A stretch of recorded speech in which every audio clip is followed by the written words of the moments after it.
gbé jùlẹ̀ o ẹja wa múra wa lẹ́yọkan o Fúlàní máa pa ìran Yorùbá nu iye ò kàn wọ́n ṣèbó nana tó gbọ́ wọ́n ní Ọọ̀ni of Ife àti Aláàfin tó ń bára wọn pò ní Àbújá Yorùbá máa ṣe nǹkan o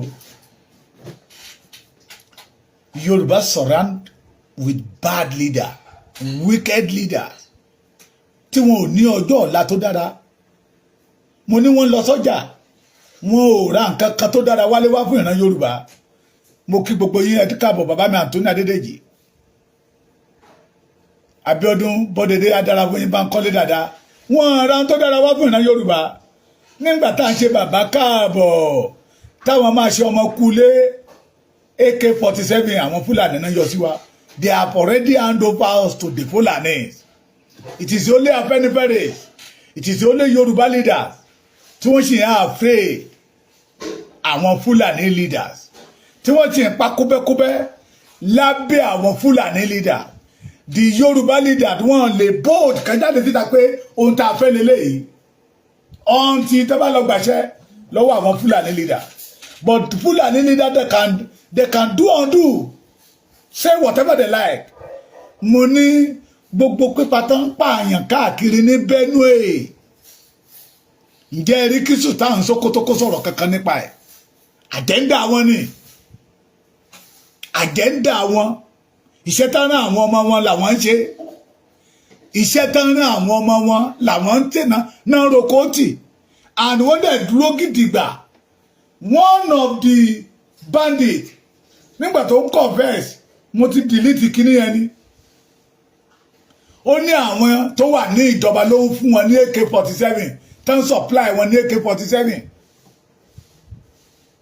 ó tún sọ pé wàláì tàláì súnmọ́ bí láìlàsílà wàláì tàláì they are the one that supply us AK-47 they are the one that supply us AK-47 because wọ́n fún àwọn ọmọ yẹn ní assignment ẹ máa rówó ń bẹ o ohun tí àwọn afẹ́ ní kẹ́ gba ilẹ̀ yẹn fún wa èyí ní tẹ́ bá ti jígbẹ́ ẹ máa béèrè owó lọ́wọ́ wọn èrè ìdí tẹ́ fi rí Gumi tó dúró gẹ́gẹ́ bí intermediary láàrin àwọn àti ìjọba ẹ ti gbàgbé nígbà tí Tinubu débẹ̀ nígbà tí Tinubu débẹ̀ Gumi ní ó yẹ kán máa compensate àwọn x-men kán lè túbọ̀ máa rówó ra AK-47 to deal with Yorùbá race. To deal with Yorùbá race. But our leader, wọ́n pa kóbẹ́kóbẹ́ ni, mo ti sọ rí.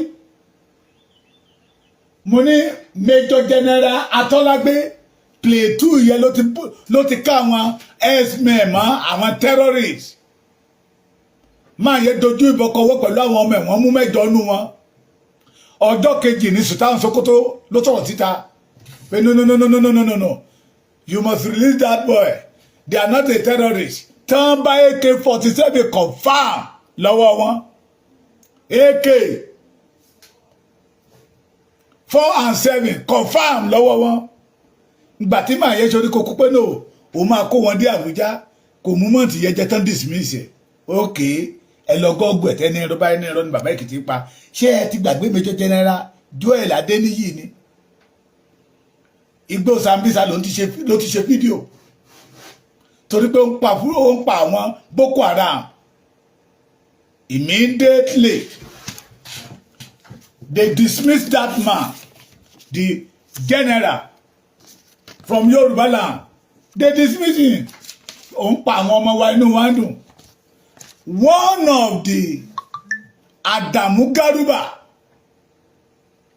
Garuba torí àwọn òní takò àwọn ọmọ títí wọn àwọn àgbà Yorùbá nìkan ló ń takò ọmọ wọn ẹ mú Sunday Igboho dáadáa ó ń dológbò ẹ mú Sunday Igboho dáadáa mo lọ́ba kan sọ fún mi pé ẹ̀yin ọmọ ìtí Sunday Igboho ń kó káàkiri tẹ́ fẹ́ fọ́ ìkòkò ọbẹ̀ wa mo dẹ̀ ti sọ sínú ilẹ̀ Yorùbá dẹ̀ máa gbọ́ irú ọba yẹn máa ráre kú ní ilẹ̀ Yorùbá ó ilé máa dùn fún wọn lénìí irú àwọn ọba bẹ́ẹ̀ tẹ́ni ẹ̀yin ọmọ yìí Sunday Igboho ó fẹ́ lò yín láti kẹ́ fọ́kọ̀kọ̀ ọbẹ̀ wa irú kò ní ró oúnjẹ jẹ títí ó fi máa kú bó ní bílíọ̀n lákàn tó bá fi rojà máa gbòdì nínú sísítẹ̀mù ẹ̀ ni. àwọn yẹn ń ṣiṣẹ́ lójú méjèèjì wọ́n rú àwọn ọ̀dọ́ wọn lágbára àti gómìnà àti sẹ́nítọ̀ àti rẹ́ẹ̀pù wọ́n rú àwọn ọ̀dọ́ wọn lágbára pẹ̀lú ambassadọ̀ ni mínísítà wọn ni wọ́n contribute owó ni tọ́fẹ́ ra AK-47 fún wọn.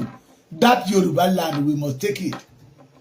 Oga, if you want to take Yoruba land, first of all let us deal with Benue and Plateau so it will be easy for us to cross that river.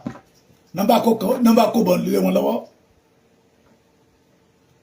You will never see Sultan of Sokoto, Emir Kano, Emir Katsina, Emir Daura, General Daura, Tadamawa, and go to condemn the killing.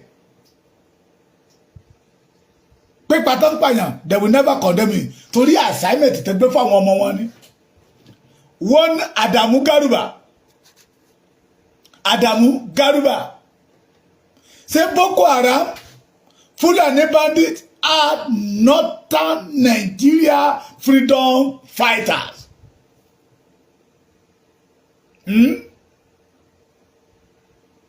But Dr. Garuba Galolo lè wá sórí TikTok, sórí Facebook, máa sọ wípé the federal government supposed to arrest Sunday Igboho. Federal government supposed to arrest Sunday Igboho. Federal government supposed to arrest Sunday Igboho. But àwọn wọ́n sọ fún wa níbí báyìí pé Boko Haram o, Fulani herdsmen o, Miyetti Allah o, they are Northern Nigeria freedom fighters. Ẹ lè bá rí ọba ilẹ̀ Yorùbá kan, you will never hear Ọọ̀ni of Ifẹ̀ kó jáde síta kó ní no. Tó bá jẹ́ pé lóòótọ́ Boko Haram, Fulani herdsmen, Memuda, èwo ló tún wà ń bẹ̀? Miyetti Allah ní freedom fighter ẹ̀yin Fulani. Àwa náà máa ṣí OPC lẹ̀, a máa ṣí Sunday Igboho lẹ̀, a máa ṣí Àgbẹ̀kọ̀yà lẹ̀, but they won't do it. Torí ìjẹkújẹ wọn, they won't do it. Hello bàbá mi. Yes sir. Yes sir. Okay. Okay, no problem,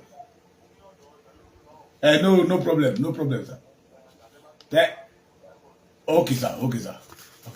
Yes, sir. No problem, sir. No problem. Yes, sir. Àkúṣe ìlú náà.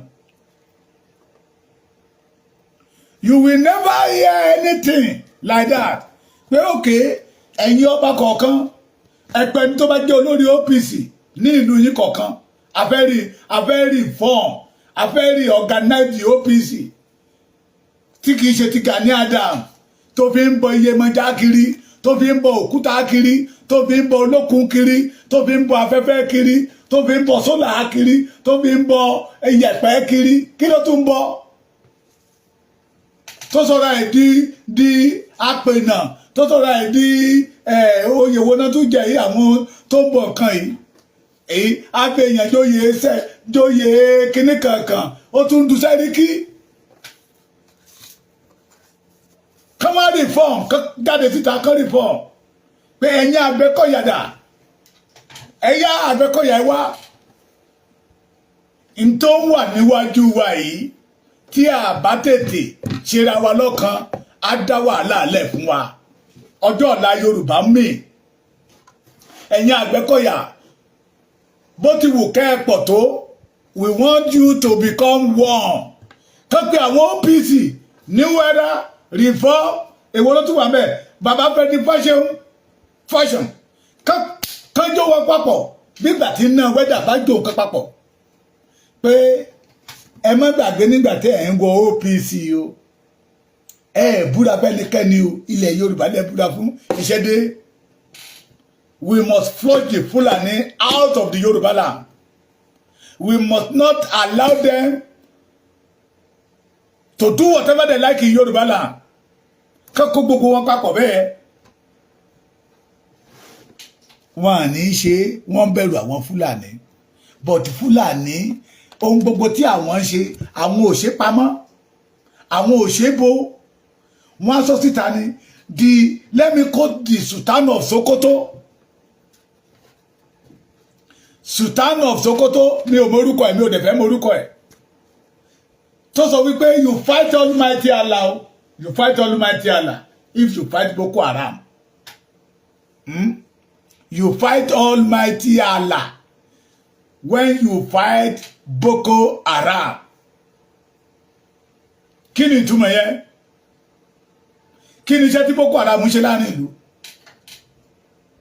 they know how to kill kí ni ìtumọ̀ yẹn sà ẹni tó wá jáde Adamu Garuba tó sọ pé Boko Haram Fulani herdsmen Miyetti Allah are northern Nigeria freedom fighter ẹ gbọ́ kí náà gbà lọ́wọ́ wọn tó ń jà lé lórí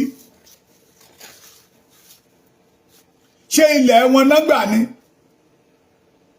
ṣé ìyàwó wọn náà gbà ni àbọ́kọ wọn náà gbà ta ló gba búrẹ́dì wọn tó fi wá ní freedom fighter but we the Yorùbá tó ń bọ̀ bá ọ̀dọ̀ wa name the state èyí báyìí ni mo wo àwọn okun mo wá ní ìyókùn abámi ayé tó ń jáde síta tó ń bọ̀gùn pé eléyìí tí Fúlàní pa wọn ìhó tó gẹ́ àwọn náà máa jáde síta eléyìí tí Fúlàní pa wọn ìhó tó gẹ́ ẹ dárúkọ state náà nílẹ̀ Yorùbá tí àwọn Fúlàní ò sí ńbẹ̀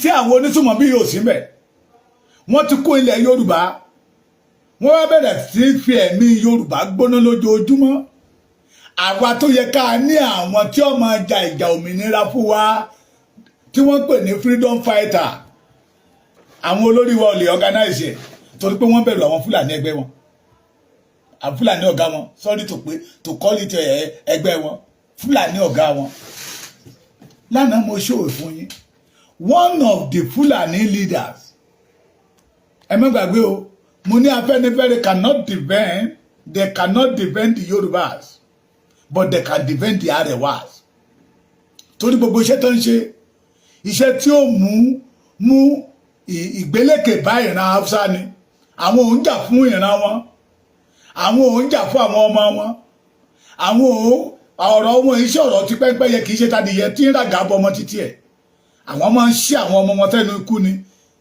ẹ wá wo máa yìí is a former governor gẹ́gẹ́ bí bàbá wa Tinubu ṣe jẹ́ former governor tó tún lórí ọ̀fẹ́ tó ti jẹ́ president lénìí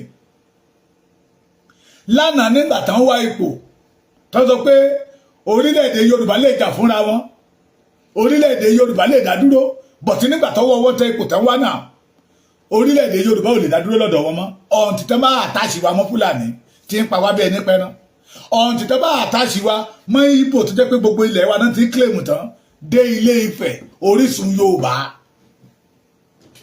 tó ń pariwo pé Ilé Ifẹ̀ o àwọn làwọn ní Ìjẹ̀bú Igbó àwọn làwọn ní ẹni bá dẹ̀ ti ní kílèmù pé òun ló ní Ìjẹ̀bú Igbó definitely òun náà ló ní Ìjẹ̀bú Òde àbí bẹ́ẹ̀ kọ́ Igbó tako wọ́n làwọn ní ilé